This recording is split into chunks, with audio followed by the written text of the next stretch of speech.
আসসালামু আলাইকুম guys. Office থেকে যখন বিকেলবেলা ফিরছিলাম, বিকেলে অফিস থেকে ফেরার সময় আকাশে একটু মেঘাচ্ছন্ন ছিল এবং আমি যখন অফিস থেকে ফিরি, আমার অফিসের যে রাস্তাটা, এটা প্রচুর কাজ চলছে। ওই রাস্তায় কাজ চলার কারণে চোখে চশমা, মুখে মাস্ক পরে কিন্তু রিক্সায় উঠতে হয়, তা না হলে চোখে ধুলাবালি ঢুকে এবং নাক দিয়ে মুখ দিয়ে কিন্তু ধুলাবালি যায়। এদিকে পাশে যখন রাস্তার কাজ চলতেছে, তো প্রচুর ধুলাবালি রাস্তায়। তো বিকালবেলা আজকে খুব সকালের চেয়ে বিকালের যে আবহাওয়াটা, এটা খুব ভালো ছিল,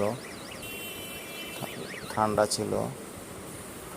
তো সন্ধ্যা সন্ধ্যা ভাব ছিল আকাশে। ওই যে দেখেন, আকাশে মেঘ ছিল।